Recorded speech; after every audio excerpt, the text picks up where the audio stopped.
नमस्कार. निवेदक विठ्ठल पवार या माझ्या यूट्यूब चॅनलमध्ये आपल्या सर्वांचं सहर्ष स्वागत.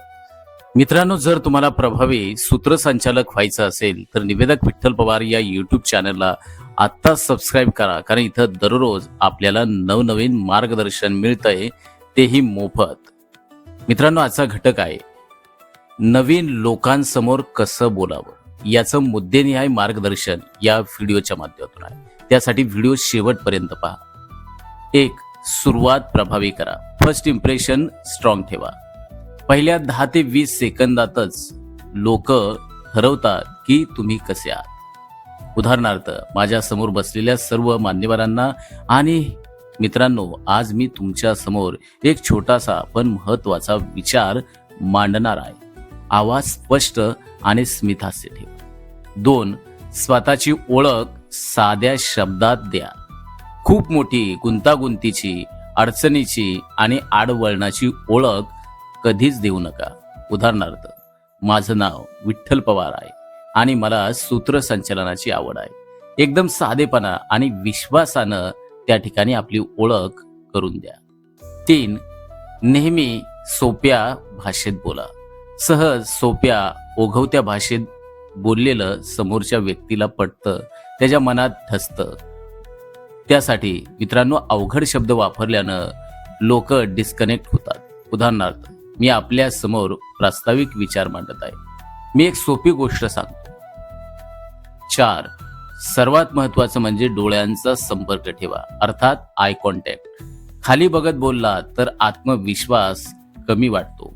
उदाहरणार्थ, प्रेक्षकांमधील 3-4 लोकांकडे एकामागोमाग बघा. यामुळे लोकांना वाटतं की तुम्ही त्यांच्याशी बोलत आहात. 5, छोट्या गोष्टी उदाहरण वापरा. लोकांना कथा जास्त लक्षात राहते. उदाहरणार्थ, एकदा मी पहिल्यांदा स्टेजवर गेलो होतो तेव्हा माझा आवाजच निघत नव्हता. लगेचच कनेक्शन तयार होतं. 6, चुका होण्याची भीती ठेवू नका. परफेक्ट बोलणं आवश्यक नाही. उदाहरणार्थ, जर शब्द अडखळला तर माफ करा, पुन्हा सांगतो. हेच खरं आत्मविश्वासाचं लक्षण आहे.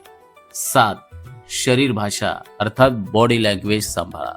उभं राहण्याची पद्धत अत्यंत महत्वाची आहे. सरळ उभं राहा. हात खूप हलवू नका आणि नैसर्गिक हालचाली ठेवा. 8, प्रॅक्टिस करा. प्रॅक्टिस इज अ की. प्रॅक्टिस मेक्स मॅन परफेक्ट असं म्हटलं जातं. त्यासाठी तुम्ही आरशासमोर किंवा मोबाईल कॅमेरा समोर बोलण्याची सवय ठेवा. सातत्यानं सराव करा. उदाहरणार्थ, दररोज 5 मिनिटे एखाद्या विषयावर बोला.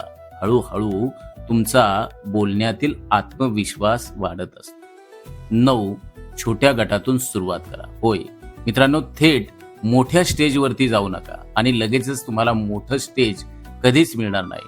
त्यासाठी सुरुवात छोट्या छोट्या प्रसंगातून, छोट्या छोट्या कार्यक्रमातून करा. उदाहरणार्थ, मित्रांसमोर, कुटुंबासमोर तुम्ही बोलायला सुरुवात करा. 10, शेवट दमदार करा. स्ट्रॉंग एंडिंग, शेवट लक्षात राहणारा असावा. उदाहरणार्थ, जर तुम्ही आजपासून सुरुवात केली तर उद्या तुम्ही उत्तम वक्ते होऊ शकता. धन्यवाद. नवीन लोकांसमोर बोलणं मित्रांनो अवघड नाही. फक्त त्यासाठी तुम्ही 3 गोष्टी प्रामुख्यानं लक्षात ठेवा. 1, आत्मविश्वास. 2, सातत्य, अखंडपूर्ण सराव.